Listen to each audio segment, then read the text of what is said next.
Why do you feel when someone is watching you? The shiver that no one explains. Picture this. You're alone on a dark street, the sound of your footsteps echoing like a racing heart, and suddenly a tingling sensation creeps up the back of your neck, as if invisible fingers are tracing icy lines on your skin. You stop, the air grows heavier, and for no apparent reason, you slowly turn around. There he or she is, eyes fixed on you, as if the whole world had frozen just for that moment. How did you know? How did your body scream danger before your mind could even process it? This sensation, this inexplicable chill, is something we've all felt at least once in our lives.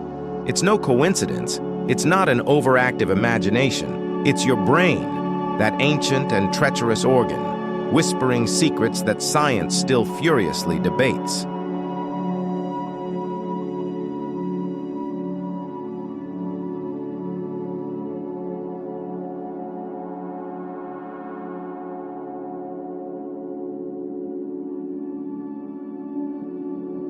Why do you feel when someone is watching you? Why does this primal instinct make us turn our heads like puppets in a dark theater? Stay with me, because today we'll dive deep into this mystery, unraveling layers of evolution, neuroscience, and psychology that will make you question every glance you meet. And in the end, who knows, you might feel my gaze on these words, challenging me to delve deeper.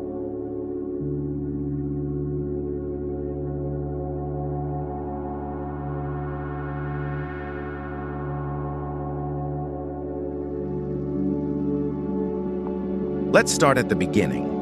What the hell is this feeling that turns us into involuntary detectives of the invisible? This shiver isn't just a cheap horror story, it's a universal phenomenon, reported by 94% of people in recent studies, as if we were all connected by an invisible thread of collective paranoia.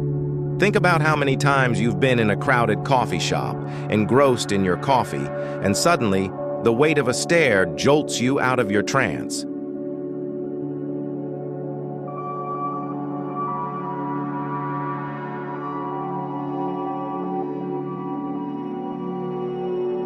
You look up and, voila, the stranger at the next table quickly looks away, like a thief caught red-handed. Coincidence? Or is there something deeper, something rooted in human DNA that makes us sensitive to being the center of attention, even when we don't want to? Science calls it scopaesthesia, a Greek term meaning sense of being scrutinized, coined by biologist Rupert Sheldrake, who spent decades testing whether this is a sixth sense or just a trick of the mind.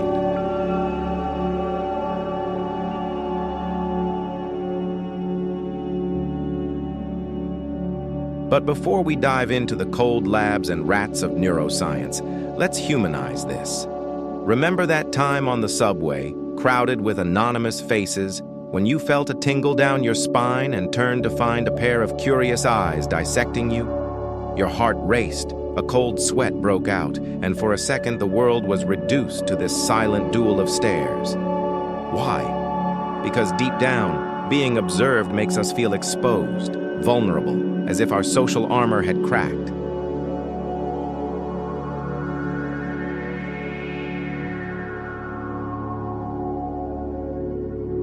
What if I told you this isn't paranoia, but a legacy from ancestors who survived predators on the African savannas? Hold on, because the next step will take you back in time to where it all began, the primordial jungle that shaped not only our eyes, but our entire soul.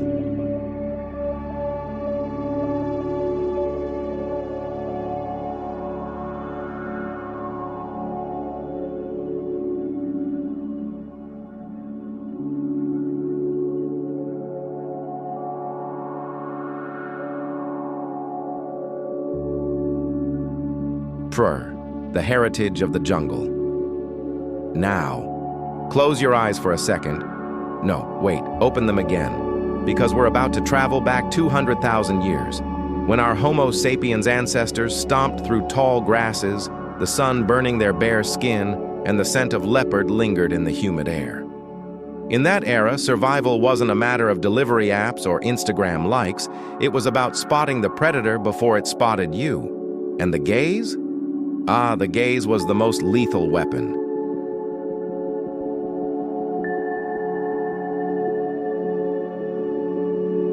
A leopard doesn't roar to announce dinner.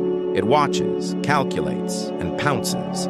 Our ancestors, those lean and agile hunter-gatherers, evolved to be masters of gaze detection. It was natural selection at work. Those who felt the weight of invisible eyes turned their heads in time, ran, and lived to procreate. Those who ignored them, well, they became lunch. This is the evolutionary basis of scopisthesia, a defense instinct as old as humanity. But it doesn't stop there.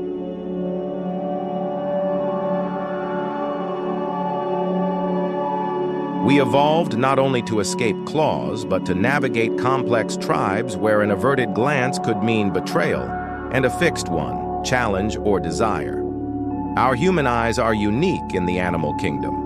The prominent white of the sclera, contrasting with the dark iris, allows us to read intentions from a distance. Other primates have eyes as dark as moonless nights. We do not.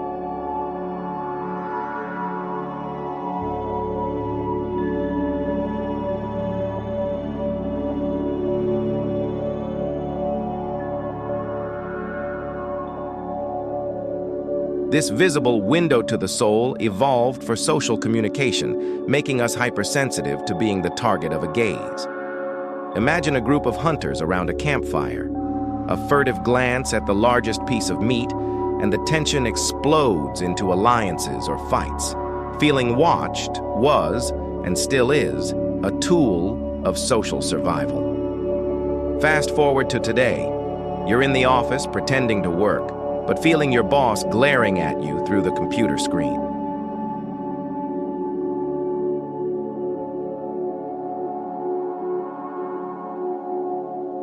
Your body reacts like a leopard on the prowl. Pupils dilate, adrenaline surges, and you straighten up in your chair. It's the same neural defense circuitry activated by an unanswered email. Studies show that up to 80% of human interactions begin with eye contact, and our brains prioritize it above all else: food, sex, danger.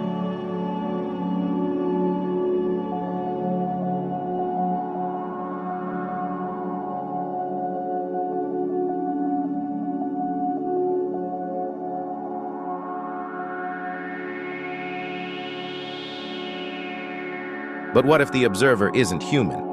Surveillance cameras in shopping malls, drones buzzing overhead. Why do we feel the same chill? Because the brain can't differentiate. Any potential eye is a threat. Rupert Sheldrake, in his controversial experiments, tested this with blindfolded volunteers, correctly detecting gazes 55% of the time, better than the 50% chance, but enough to question whether there's anything beyond evolution.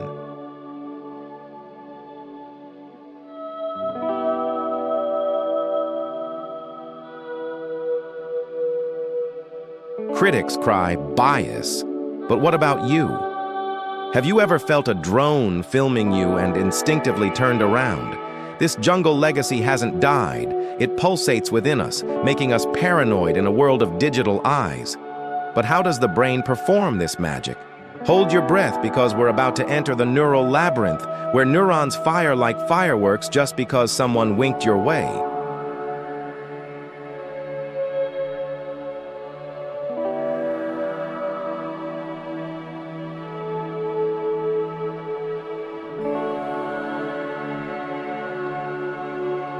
Phi, invisible eyes in the brain.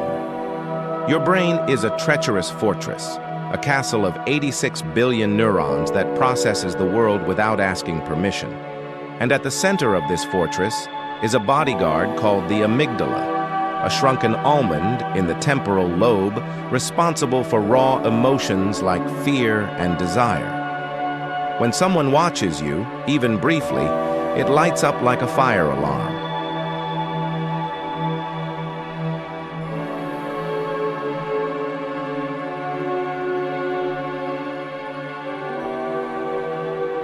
MRI studies show that the amygdala becomes hyperactive with direct gaze, releasing cortisol and norepinephrine, those hormones that make you sweat and tremble. It's as if your brain is saying, "Hey, you're the target. React now." But the real trick happens in peripheral vision, that blurry edge of your visual field that captures subtle movements without you even realizing it.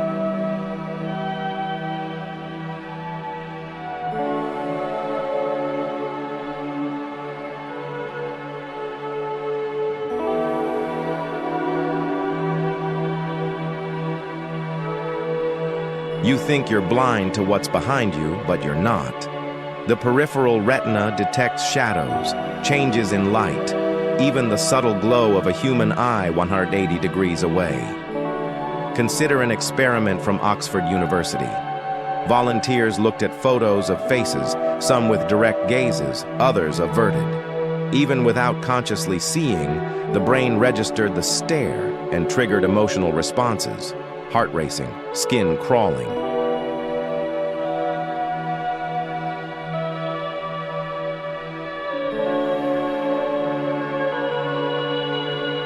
And mirror neurons. These guys are the brain's empaths, activating when you see someone do something, as if you were doing it yourself. When someone stares at you, they simulate the act of observing, creating a loop. I feel seen because part of me is seeing through them. It's neural poetry. Your brain makes you feel someone else's gaze as if it were your own. But it's not all pure science. There's cognitive bias, that treacherous filter that amplifies successes and erases mistakes.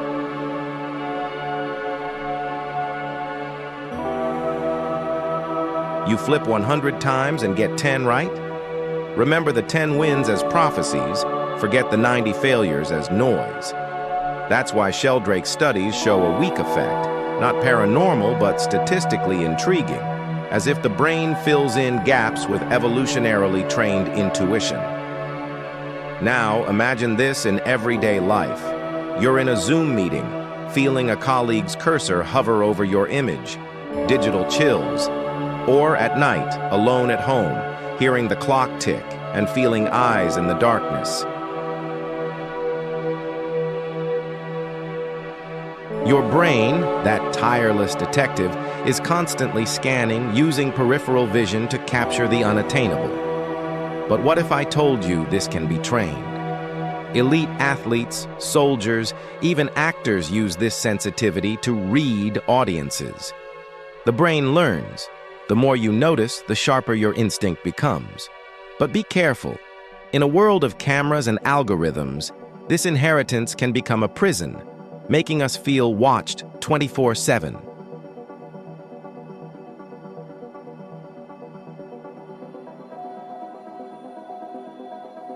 Want to know if it's real or an illusion? Let's go to the labs, where scientists roll dice with their eyes and challenge the impossible. Labs that mind. Enter a dark laboratory smelling of ozone and cold coffee.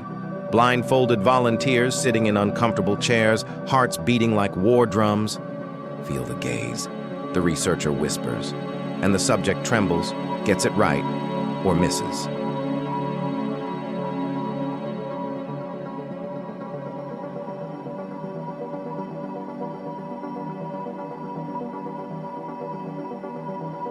These are the experiments of scopaesthesia from Titchener in 1898, who tested students and concluded it was pure illusion, to Sheldrake in the 2000s, who recorded 55–60% accuracy in thousands of trials. Critics cry experimental bias, pointing out how volunteers feel more when they expect it.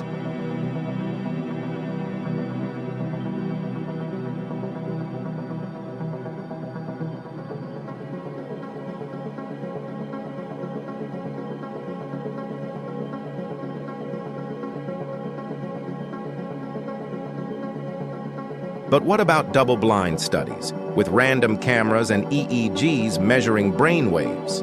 A 2016 study at the University of Sydney showed that brains detect direct gaze within milliseconds via the amygdala, even without conscious vision. Another from 2024 explored Directional scopisthesia. We not only feel being watched, but from where? Behind, side, front, like human compasses.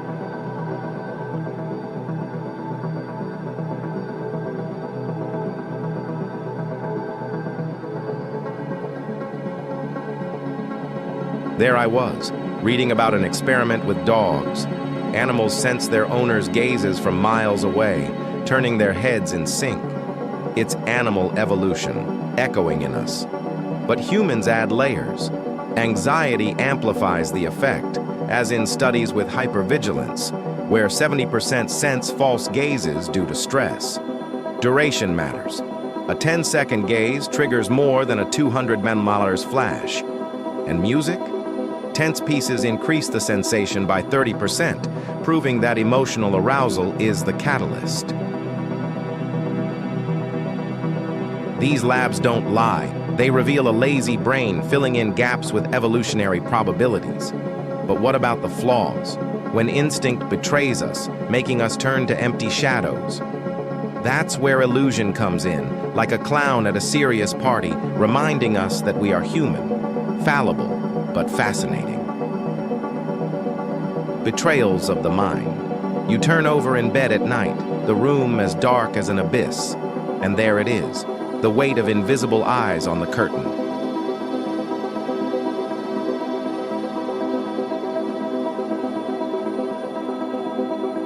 Your pulse quickens, you turn on the light, nothing. Just the wind playing with the shadows. This betrayal of the mind is the dark side of scopisthesia, where an overactive instinct turns us into ghost hunters. Psychologists call it adaptive paranoia. In ancient times, it was better to sense a non-existent leopard than to ignore a real one. Today, it's become social anxiety, with 40% of people reporting sensing eyes in empty crowds.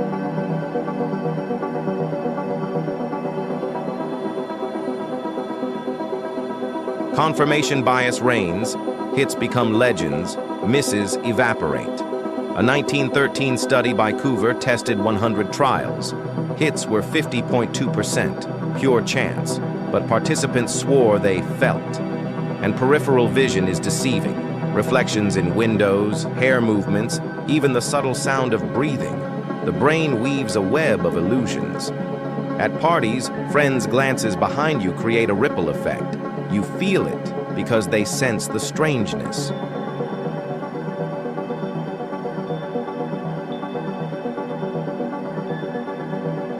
Paralyzed sleep worsens, waking up motionless, feeling demons watching you, a pure but terrifying hallucination.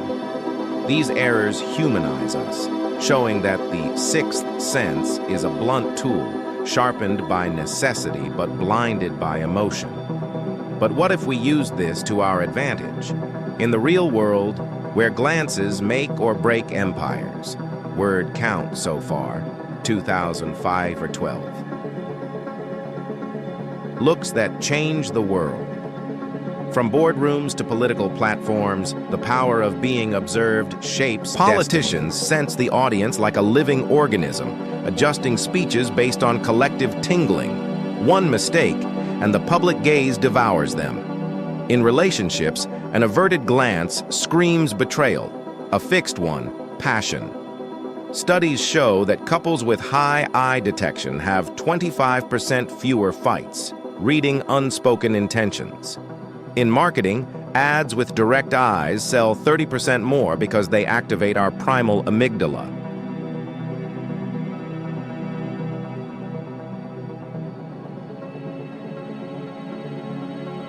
And security? Cameras with painted eyes reduce crime by 60%, exploiting scopisthesia for good. But the downside, constant surveillance generates chronic stress, with elevated cortisol in 40% of urban residents. Your daily life is a minefield of gazes, the like on a post that makes you feel seen, the boss watching you via tracker. Use this. Train your sensitivity in meditations. Turn it into an ally.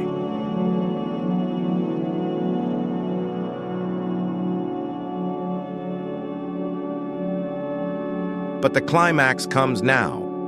Prepare yourself for the moment when everything converges, revealing whether you really have a sixth sense or if it's just an echo of the jungle. The moment of truth. Here we are, at the beating heart of the mystery. What if scopesthesia isn't an illusion, but proof that consciousness extends beyond the skull? Sheldrake proposes morphic fields, invisible bonds that connect minds, eyes like energetic arrows.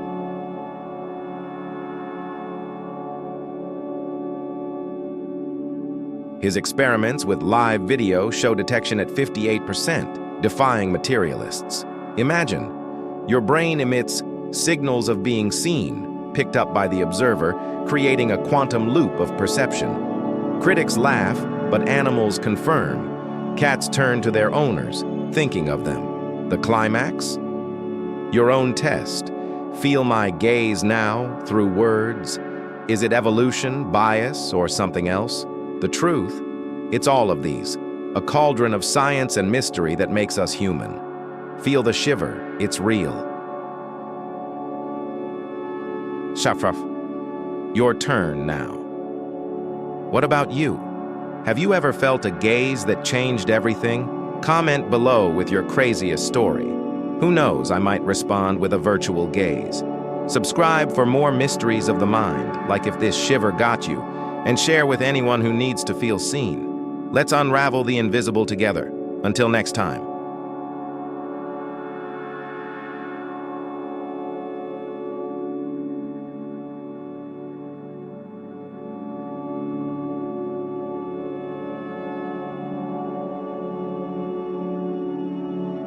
Rupert Sheldrake, the biologist who defies the limits of science. Alfred Rupert Sheldrake was born on June 28, 1942, in Newark-on-Trent, Nottinghamshire, England, to Reginald Sheldrake, a pharmacist trained at the University of Nottingham, and an amateur enthusiast of natural history and microscopy, and Doris, née Tebbit.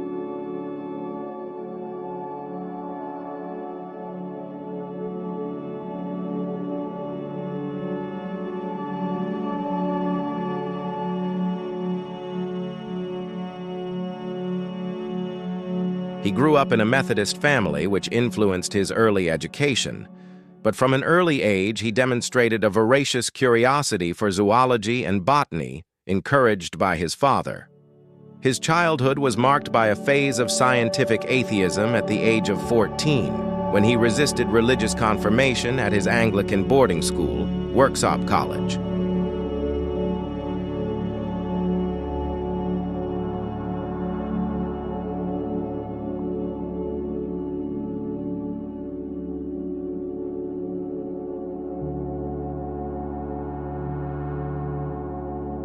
Before entering university, he spent 9 months working in a pharmacological research laboratory at Park Davis in London, a traumatic experience that shocked him with the destruction of experimental animals, planting the seeds of his later critique of rigid scientific materialism.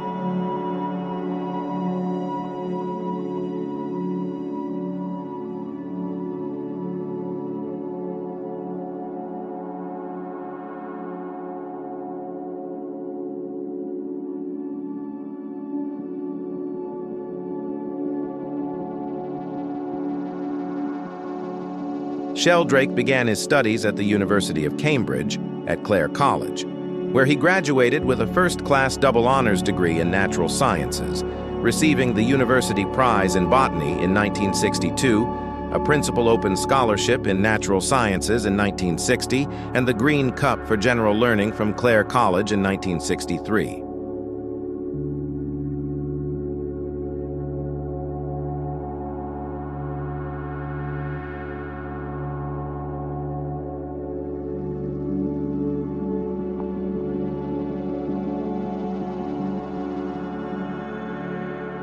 From 1963 to 1964, as a Frank Knox Fellow, he studied philosophy and history of science at Harvard University, a break that broadened his horizons beyond pure biology.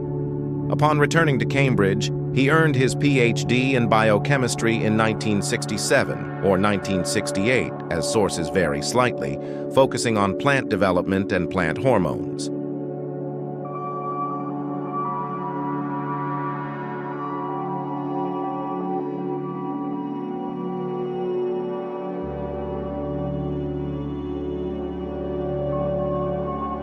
During this period, from 1967 to 1973, he was a Fellow of Clare College, serving as Director of Studies in Biochemistry and Cell Biology, and a Rosenheim Research Fellow of the Royal Society from 1970 to 1973, researching cellular aging and plant development in the Department of Biochemistry.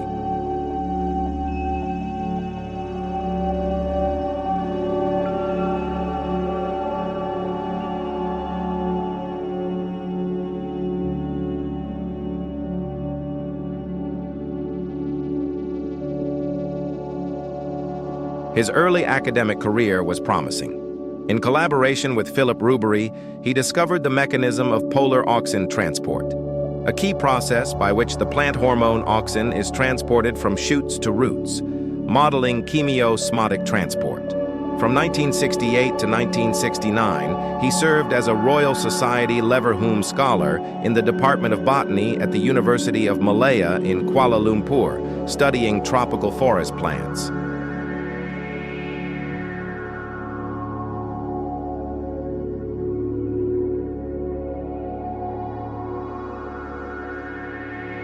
However, disillusioned with the limitations of biochemistry in explaining the origins of biological forms, Sheldrake resigned his position at Cambridge in 1974 to become principal plant physiologist and consultant physiologist at the International Crops Research Institute for the Semi-Arid Tropics, ICRISAT, in Hyderabad, India, where he remained until 1985.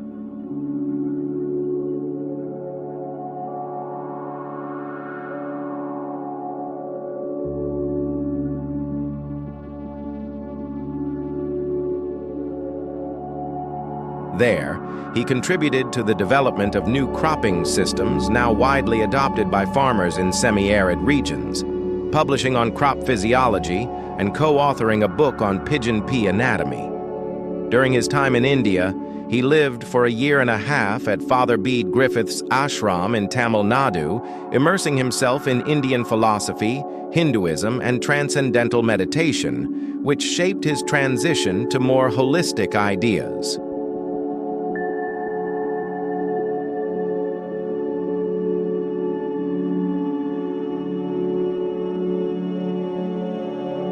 It was during this Indian period that Sheldrake wrote his first book, A New Science of Life, The Hypothesis of Formative Causation, 1981, new edition in 2009, introducing the hypothesis of morphic resonance, his most famous and controversial contribution. This theory proposes that memory is inherent in nature, and that natural systems inherit collective memories from previous similar systems, influencing phenomena such as telepathy, biological development, inheritance, and memory.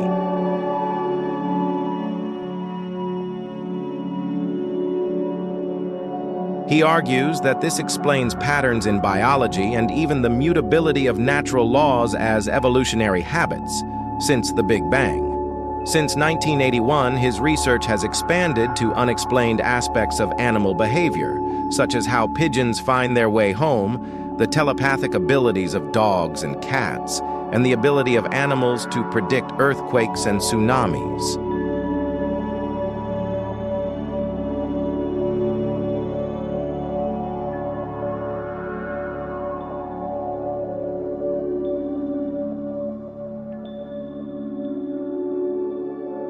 He has extended this to humans, studying the sense of being watched, scopiesthesia, telepathy between mothers and babies, intuitive phone calls, and premonitions. Its approach is biological, prioritizing natural history and experiments under real-world conditions rather than sterile laboratories.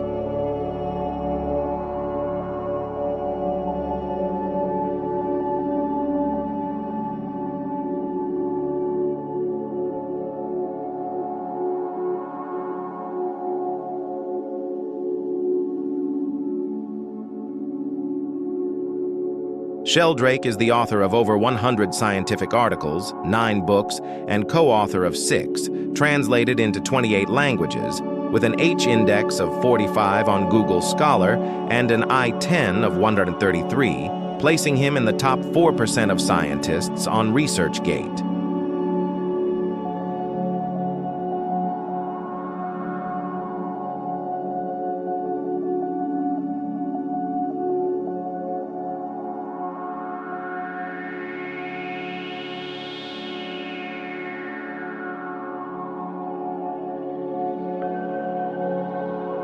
His books include The Presence of the Past, Morphic Resonance and the Habits of Nature, 1988, new edition 2012, which expands on morphic resonance with experimental evidence.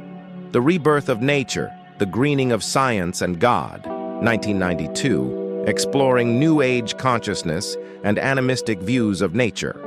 7 Experiments That Could Change the World, 1994, second edition 2002, proposing accessible experiments to test paranormal phenomena, which earned him the Institute for Social Inventions. Book of the Year Award in 1994, Dogs That Know When Their Owners Are Coming Home, 1999, new edition 2011, detailing experiments in animal telepathy and winning the Scientific and Medical Network Book of the Year Award in 1999. The Sense of Being Stared At, and Other Aspects of the Extended Mind, 2003, new edition 2013, The Science Delusion, 2012 in the U.S. as Science Set Free, new edition 2020, a critique of the dogmas of modern science, which won the Scientific and Medical Network. Book of the Year Award in 2012, Science and Spiritual Practices, 2017-2018, and Ways to Go Beyond and Why They Work, 2019. Notable collaborations include Trialogues with Ralph Abraham and Terence McKenna, The Evolutionary Mind, and Chaos, Creativity and Cosmic Consciousness, 2001, 2005, Dialogues with Matthew Fox, Natural Grace, and the Physics of Angels, 1996, and a debate with Michael Shermer in Arguing Science, 2016. His academic career has remained diverse. Since 1985, he has taught annually at Schumacher College in Devon, England, and has been on the faculty of the MSc in Holistic Science since 1998. In 2000, he was a Steinbach Scholar in residence at the Woods Hole Oceanographic Institute in Cape Cod, Massachusetts. From 2003 to 2011, he served as visiting professor and academic director of the Holistic Thinking Program at the Graduate Institute in Connecticut, USA.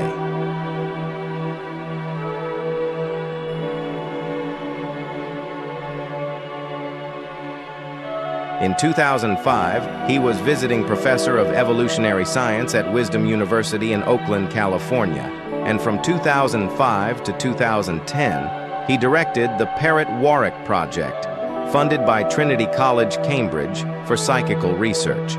He is currently a fellow of the Institute of Noetic Sciences in California, Schumacher College, and the Temenos Academy in London.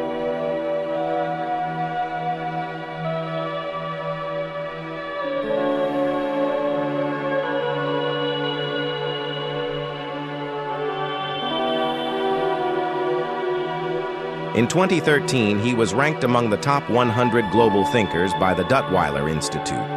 In 2014, he received the Bridge Builder Award at Loyola Marymount University. And in 2015, the Lucia Torri Cianci Prize for Innovative Thinking in Venice.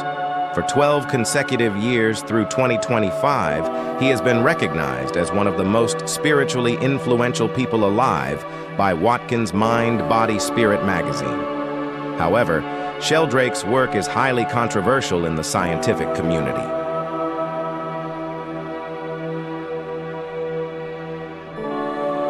His morphic resonance hypothesis is widely criticized as pseudoscience, magical thinking, and unfalsifiable, lacking empirical evidence, and in conflict with established genetics, embryology, neuroscience, and biochemistry. John Maddox's 1981 editorial in Nature, a book for burning, labeled A New Science of Life as pseudoscience, sparking accusations of scientific suppression, although Maddox later admitted the title was ill-advised.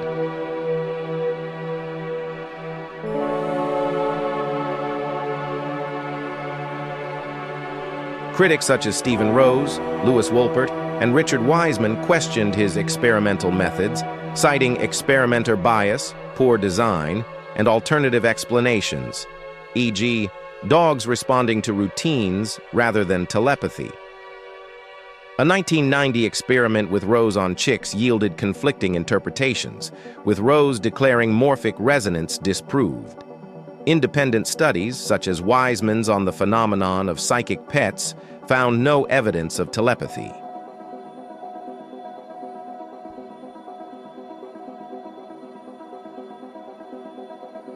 Competitions in the Journal of Consciousness Studies, 2005, and New Scientist tested morphic resonance without positive results. Critics such as Adam Rutherford and Susan Blackmore argue that their work ignores peer review and undermines public understanding of science. Their 2013 TEDx talk was flagged by TED for questionable claims, leading to accusations of censorship.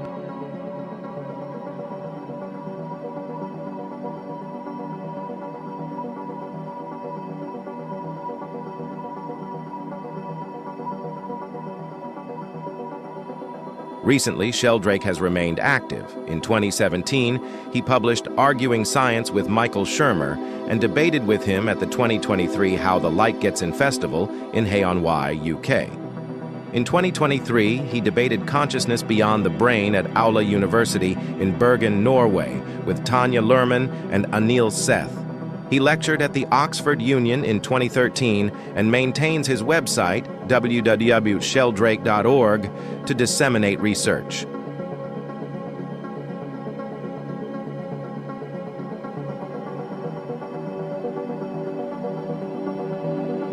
His spiritual practices, detailed in Science and Spiritual Practices and Ways to Go Beyond, reflect his Anglican faith, Sufi influences from India, and interest in interfaith dialogue from the Saksidananda ashram.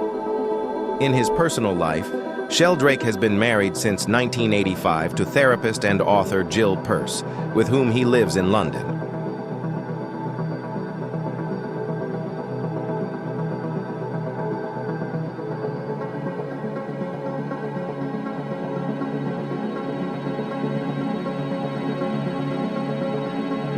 They have 2 children, Merlin Sheldrake, a biologist who earned his PhD from Cambridge in 2016 for work in tropical ecology at the Smithsonian Tropical Research Institute in Panama, and is the author of Entangled Life, 2020, and Cosmo Sheldrake, a musician. Sheldrake, a practicing Anglican, explored Sufism in India before returning to Christianity, integrating spirituality and science into his worldview.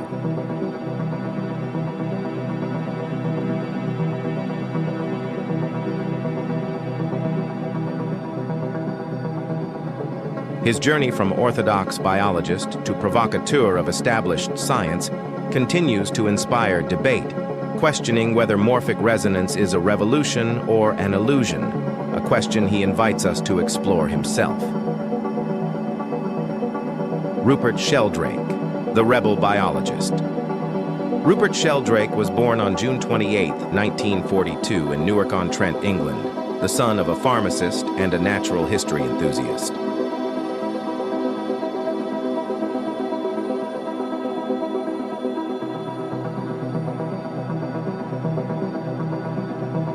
Raised in a Methodist family, he questioned scientific atheism at age 14 and worked briefly in a pharmaceutical laboratory, an experience that marked him for cruelty to animals.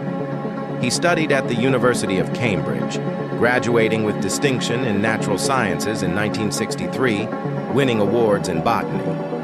As a Frank Knox Fellow, he spent a year at Harvard studying the philosophy of science.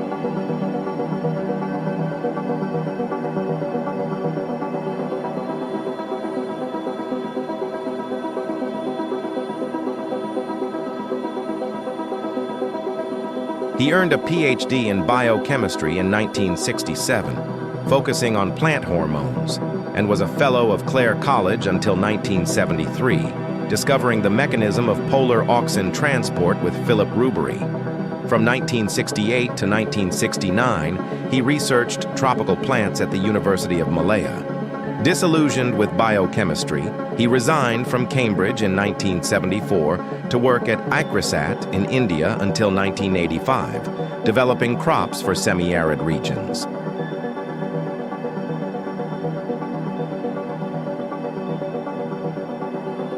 There, he lived in a Christian Hindu ashram influenced by Indian philosophy and meditation. In 1981, he published A New Science of Life, introducing the hypothesis of morphic resonance, collective memories inherent in nature, explaining telepathy, biological development, and evolutionary habits of natural laws.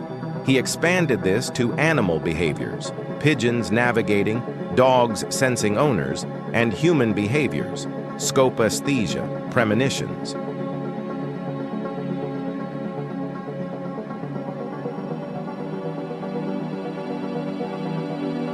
Author of 9 books and co-author of 6, translated into 28 languages, with an H index of 45. Key works: The Presence of the Past, 1988, 7 Experiments That Could Change the World, 1994, Dogs That Know When Their Owners Are Coming Home, 1999, The Science Delusion, 2012, USA, Science Set Free, Science and Spiritual Practices, 2017.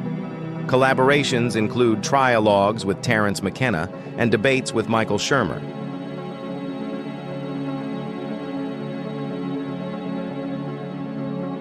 Academic career: teaches at Schumacher College since 1985, visiting professor at institutions such as Woods Hole, 2000, the Graduate Institute, 2003, 2011, and Wisdom University, 2005. Directed the Parrot Warwick Project, 2005-2010, for psychical research.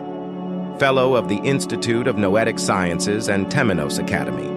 Awards Bridge Builder, 2014. Lucia Torricianci, 2015. Listed among the 100 Global Thinkers, 2013, and most spiritually influential through 2025. Controversies. His theory is criticized as pseudoscience by John Maddox, Nature, 1981, Stephen Rose and Richard Wiseman, who question his methods and evidence. Independent experiments have failed to replicate animal telepathy. TEDx 2013 was flagged for unfounded claims. Sheldrake accuses scientific suppression, defending real experiments over dogma. Active 2023-2025, debates in Hay-on-Wye, Bergen, and the Oxford Union. Website www.sheldrake.org. Anglican with Sufi influences, integrating spirituality and science. Married to Jill Peirce since 1985. Children: Merlin, biologist, author of Entangled Life, and Cosmo, musician.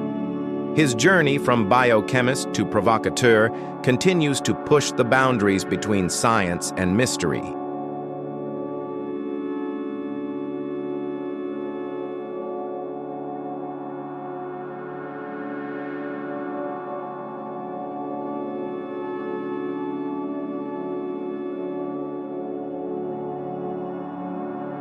Morphic resonance theory, a detailed overview. Morphic resonance is a controversial scientific hypothesis proposed by biologist Rupert Sheldrake, first outlined in his 1981 book, A New Science of Life, The Hypothesis of Morphic Resonance.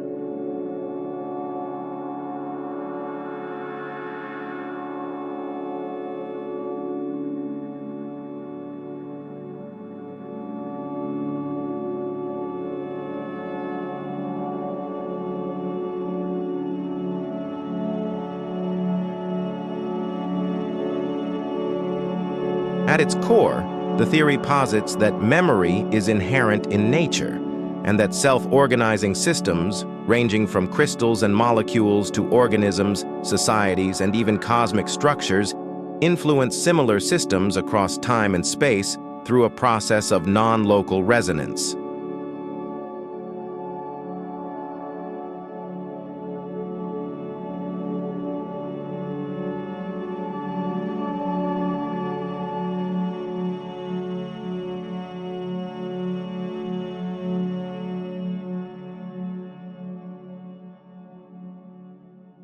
Rather than viewing the laws of nature as fixed, eternal principles originating from the Big Bang, Sheldrake describes them as evolving habits shaped by cumulative patterns of activity, making the universe a dynamic, developmental process rather than a static machine. This challenges mechanistic, materialist paradigms in science, suggesting that nature operates through invisible organizing principles that prioritize similarity and repetition over rigid determinism.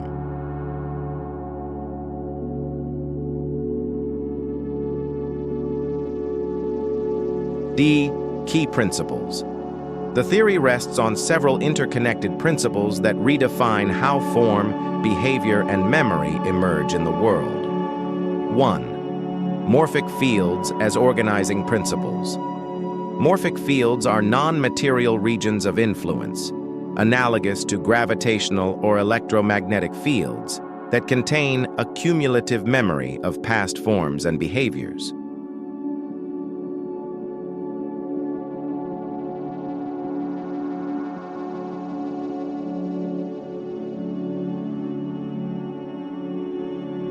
These fields guide the development and maintenance of patterns in self-organizing systems, imposing order on otherwise chaotic or random processes.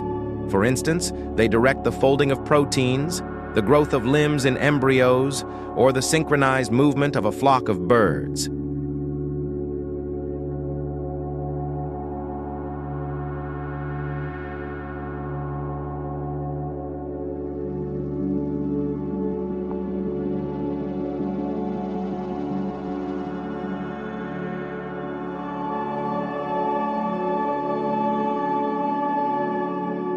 Unlike traditional fields in physics, morphic fields are holistic and probabilistic, attracting systems toward specific attractors, stable patterns, via pathways called creodes, ensuring consistency in form and function.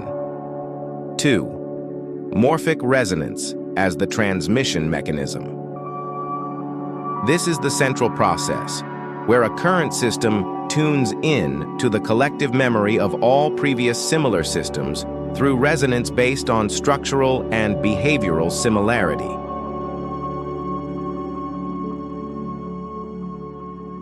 The more often a pattern repeats, the stronger the resonance becomes, making it easier and more probable for future systems to adopt that pattern. This non-local influence operates instantaneously across space and time, without energy transfer, much like how radio waves carry signals without physically moving the information.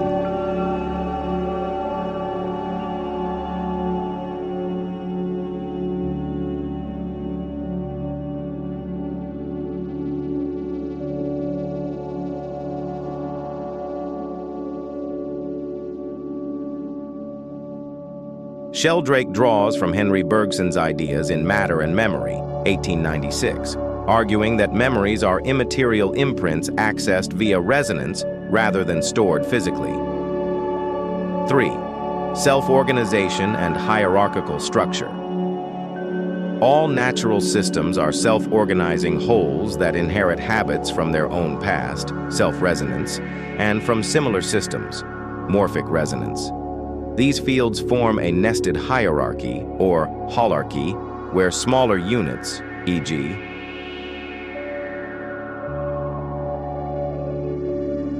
cells, are organized within larger ones, e.g., organs, organisms, societies. This structure applies universally, from atomic bonds to planetary orbits, fostering emergence at every level. 4. Cumulative and evolutionary memory. Memory is not localized in brains, genes, or matter, but distributed across the morphic field of a species or system. New experiences strengthen the field, allowing rapid dissemination of learned behaviors or forms.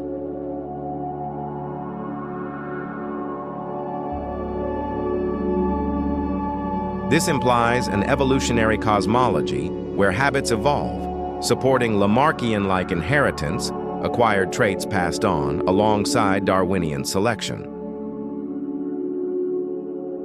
How morphic resonance works. In practice, Morphic resonance functions as a feedback loop of similarity reinforcement. When a system, e.g., a crystal forming for the first time, deviates from established patterns, it faces resistance. But once achieved, the pattern resonates globally, easing replication elsewhere. For biological development, morphogenesis, genes provide raw materials like proteins, but morphic fields supply the blueprint for spatial and temporal organization, explaining why species with similar DNA, e.g., dogs versus wolves, develop vastly different forms, like the elegant curves of an Afghan hound versus a poodle.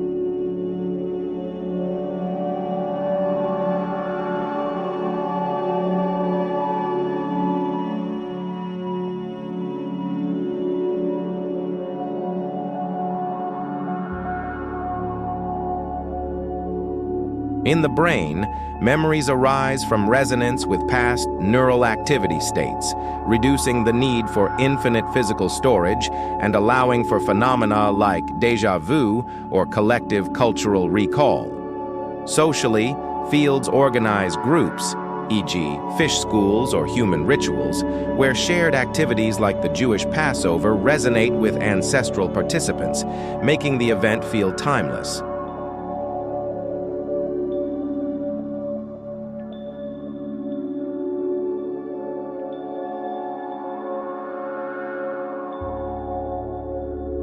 Overall, the process is probabilistic.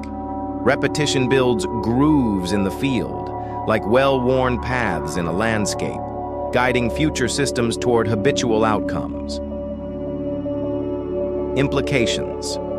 Across fields, morphic resonance has profound ramifications, bridging science, psychology, and parapsychology, biology, and evolution. It fills gaps in genetic theory by explaining morphogenesis beyond DNA, e.g., why Hox genes trigger switches but not full-body plans. Evolution becomes a dual process: genetic variation plus resonant inheritance of adaptive habits, potentially accelerating speciation. Memory and mind. The brain acts as a receiver, tuning into the morphic field, not a sole generator of consciousness. This accounts for near-death experiences, telepathy, e.g., mothers sensing distant children, and cultural archetypes akin to Jung's collective unconscious.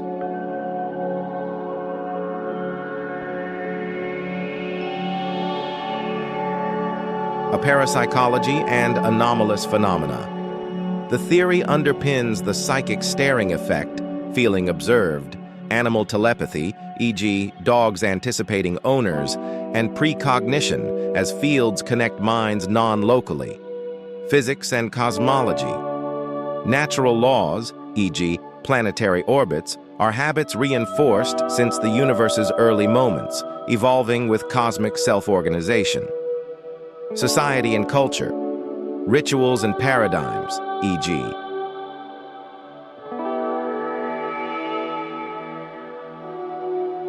scientific dogmas gain inertia through resonance, explaining resistance to paradigm shifts or rapid meme spread.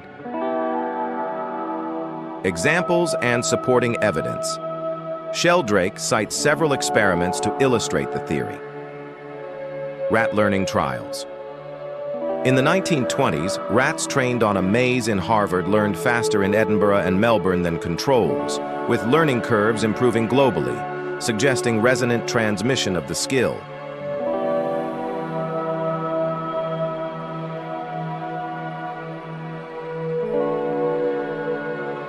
Crystal formation. New synthetic chemicals are hard to crystallize initially, but become easier worldwide after one lab succeeds, as if the field remembers the structure. Animal telepathy. In Dogs That Know When Their Owners Are Coming Home, 1999, Sheldrake's studies with dog JT showed the animal waiting at the window 80% of the time when the owner decided to return home, even from random locations, attributed to morphic fields linking owner and pet.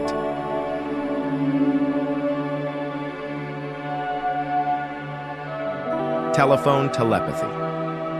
Experiments where participants guess callers blindly yielded 45 to 50% accuracy, above 25% chance, with a 2009 email telepathy study in the Journal of Scientific Exploration confirming similar results. These are presented as preliminary evidence, with Sheldrake advocating for more replicable tests via his website and books like 7 Experiments That Could Change the World, 1994.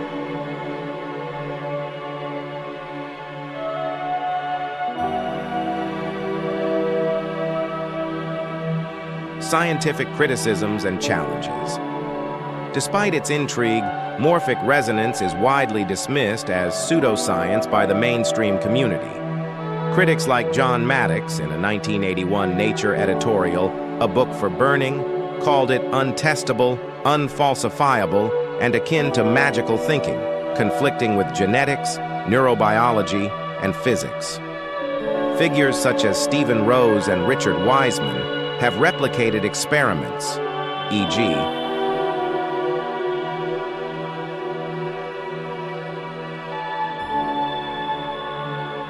on staring or dog telepathy, and found no significant effects beyond chance or methodological flaws like experimenter bias. Detractors argue it ignores peer-reviewed evidence for DNA's role in inheritance and lacks mathematical rigor for field's propagation. Sheldrake counters that suppression stems from materialist dogma, but the theory remains outside consensus, with his 2013 TEDx talk flagged for unsubstantiated claims.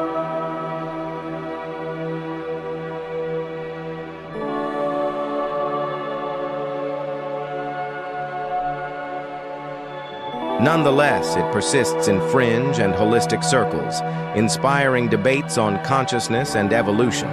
In summary, morphic resonance offers a bold, holistic vision of a memory-infused universe where past shapes present through resonant fields.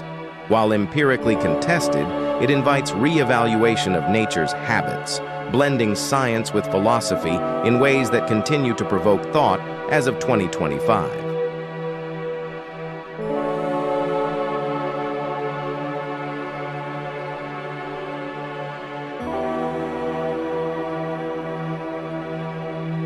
DADEF, Exploring Rupert Sheldrake's Experiments, a deep dive into the controversial frontier. Rupert Sheldrake's experimental work, spanning over 4 decades, challenges the boundaries of conventional science by probing phenomena like the sense of being stared at, animal telepathy, and morphic resonance.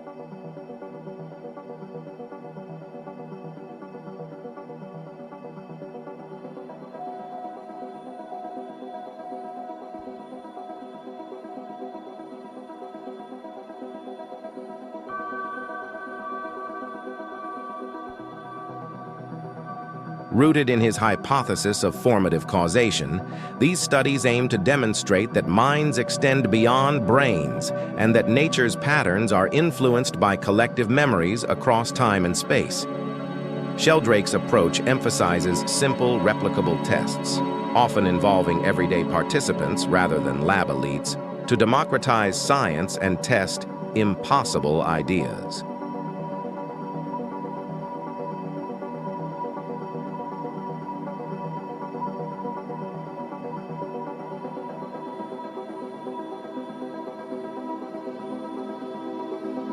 His experiments have yielded statistically significant results in some cases, but face fierce criticism for methodological flaws, small effects, and pseudoscientific framing. Below, I delve into his major experimental programs, drawing on primary descriptions, results, and debates to provide a balanced, in-depth exploration.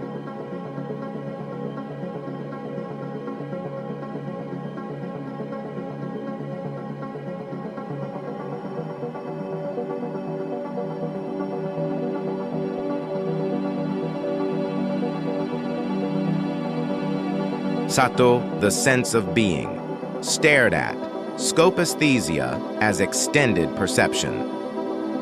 Sheldrake's most extensive experimental series investigates scopaesthesia, the intuitive detection of being observed, positing it as evidence for visual extramission, outward projection of attention, rather than purely intramission, light entering the eye.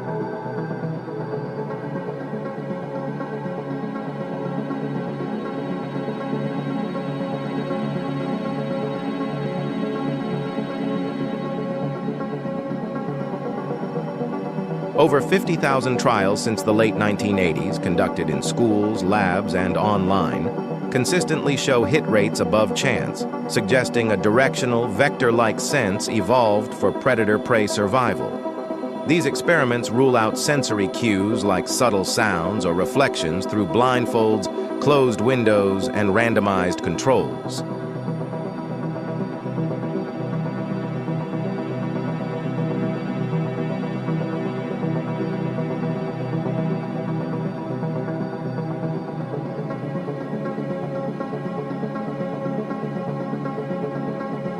Key studies include school-based trials from 1997-2000, where pairs of students, starer and staree, conducted 20 trial sessions. The starer looked or averted gaze based on coin tosses, while the blindfolded staree guessed. Across 139 German and U.S. subjects, thousands of trials, the overall hit rate was 56.9%, far exceeding 50% chance.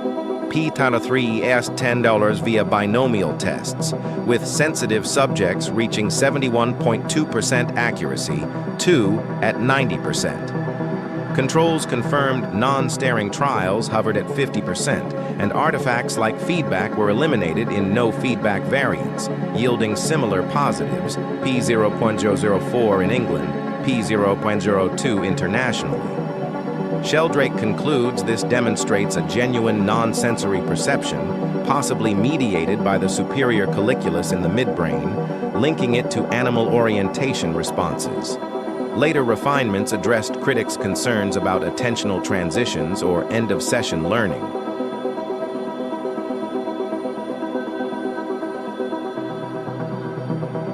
In a 2008 study, 2,800 trials, pretrial staring to prime attention showed no effect on hit rates, 52.8%, P0.02, and error rates were low, 0.04%, affirming reliability. An internet-based version, 2008, scaled up to 498 unsupervised tests, 9,960 trials, yielding 53.0% accuracy, P once 10, t-test, with higher rates in parent-child pairs but no gender-age biases, replicating lab patterns remotely.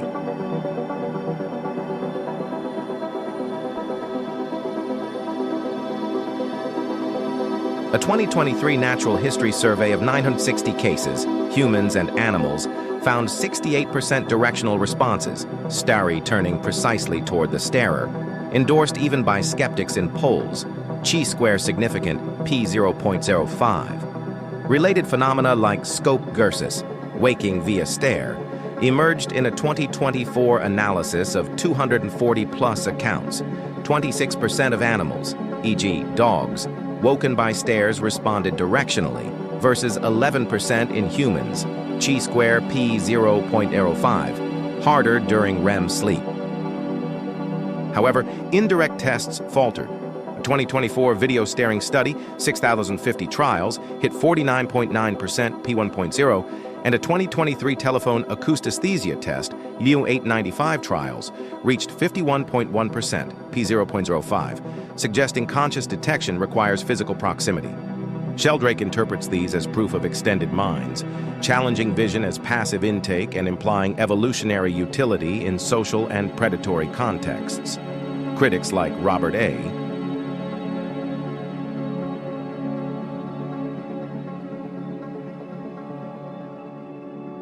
Baker dismissed it as superstition in 2000, while Marks and Colwell, 2001, and Lobach and Bierman, 2004, reported null replications, blaming feedback biases, refuted by Sheldrake's 2008 reanalysis, showing persistent effects. Peter Brugger's 2023 attack on the Journal of Scientific Exploration for publishing directional data prompted Sheldrake's rebuttal, highlighting publication biases. Meta-analyses, e.g. Schmidt et al. 2004, show small effects, dr0. 13, but Sheldrake argues suppression stems from materialist dogma. Dogs that know when their owners are coming home. Telepathic bonds in action. Sheldrake's animal psi research, particularly on canine telepathy, explores how pets anticipate absent owners, attributing it to morphic fields linking bonded individuals non-locally.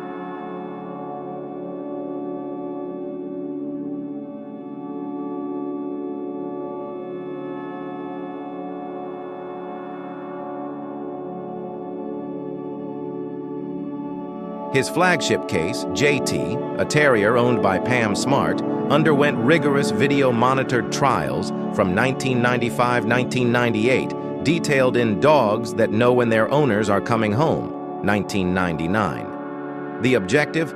Test if dogs react to owners' intent to return, independent of cues like cars or routines. Methodology involved Pam leaving home at randomized times via die rolls for a half-hour control period, then departing to 5 possible locations, e.g.,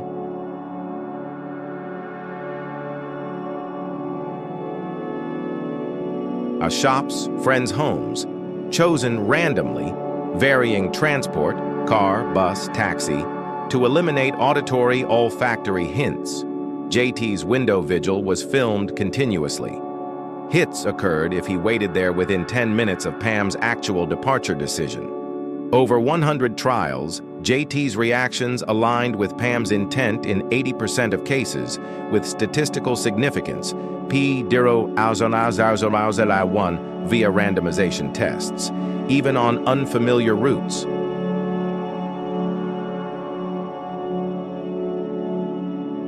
Controls included fake departures, Pam circling the block, and owner absences exceeding hours, where JT relaxed normally. Sheldrake extended this to 20 other dogs, finding similar patterns. Most went to doors, windows upon owners' homeward turns, uncorrelated with time of day or weather.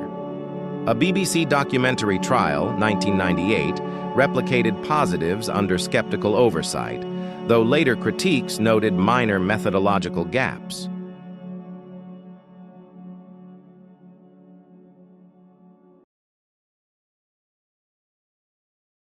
Sheldrake concludes this is routine telepathy via emotional bonds, not paranormal but a morphic field extension, stronger in close relationships, akin to mother-infant attunement.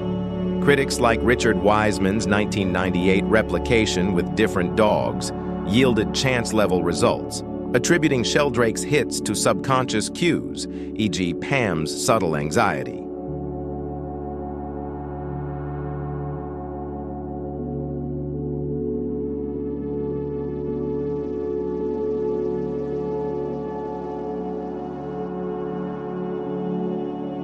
Sheldrake countered with reanalyses showing no such patterns, and a 2005 Journal of Consciousness Studies. Competition failed to debunk it definitively. As of 2025, no large-scale replications confirm, but Sheldrake cites anecdotal floods, thousands of reports, as convergent evidence.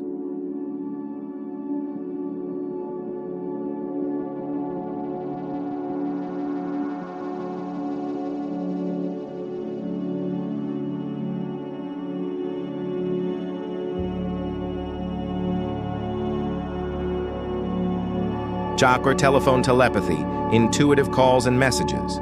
Building on human psi, Sheldrake's telephone telepathy experiments test if people guess incoming callers above chance, proposing morphic resonance tunes minds to familiar contacts. In a 2001 pilot, expanded in The Sense of Being Stared At, 2003, participants ranked 4 possible callers, self, family, friends, upon ringing. 45% accuracy emerged versus 25% chance, p0.01 binomial, highest for close kin.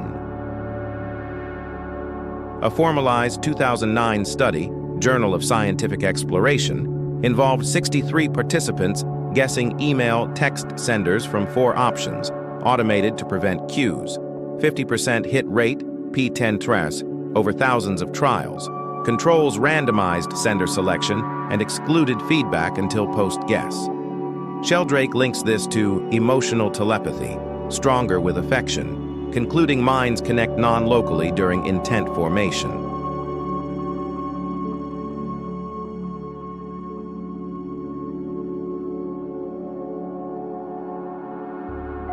The 2023 acousthesia variant, 1-895 trials, tested sensing listeners on muted calls, 51.1% accuracy, p 0.05, null but intriguing for future radio scale tests. Critics like Chris French argue selection bias inflates hits, replications, e.g. 2010 Italian study, mixed, with some positives but small effects.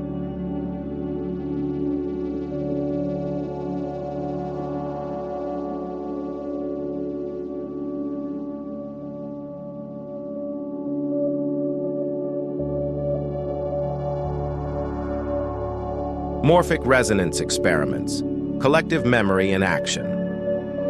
Sheldrake's evidence for morphic resonance, systems inheriting habits from past similars, relies on historical and lab tests, not direct field measurements, challenging due to non-locality. The iconic 1920s rat maze studies, Harvard, then Edinburgh, Melbourne, showed untrained rats improving tenfold over generations, with distant labs syncing advances, p 0.001 implied, suggesting resonant transmission beyond genetics. Sheldrake's 1981 book analyzes this as formative causation, with Melbourne rats accelerating post-Harvard without contact. Crystal formation trials cite 20th century chemistry. Novel compounds resist crystallization until one lab succeeds, then global ease follows, e.g. vitamin B complex in 1930s. Anecdotal but cited in The Presence of the Past, 1988, as resonant memory in atomic lattices.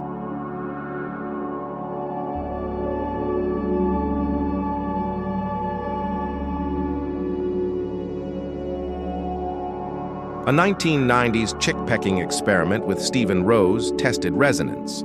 Trained chicks avoided bitter beads faster in subsequent groups, p 0.05, but Rose disputed, claiming genetic artifacts, highlighting interpretive clashes. Sheldrake's 7 experiments that could change the world. 1994 proposes accessible tests like cooperative insect learning or human memory inheritance, yielding mixed citizen science results. Conclusions. Resonance evolves laws as habits, explaining Lamarckian echoes. Critics, e.g. John Maddox's 1981 Nature Book for Burning, deem it unfalsifiable pseudoscience. No consensus replications exist, though epigenetics lends indirect support. Broader implications, criticisms, and legacy. Sheldrake's experiments collectively suggest a participatory universe where perception transcends physics, with small but persistent effects, e.g. 3–10% above chance, across 100,000+ trials. He views failures, e.g. video staring, as bounding subconscious detection, urging midbrain-focused neuroscience. Yet mainstream dismissal persists. Wiseman and Blackmore label them biased, with null metas, e.g. 2010 Staring Review, dominating. Sheldrake retorts that skeptic non-engagement, e.g. Shermer dodging debates, stifles inquiry, and 2025's quantum bioconvergence may vindicate him. These works invite replication. Try the online staring test at sheldrake.org. What experiment intrigues you most? Share below for discussion.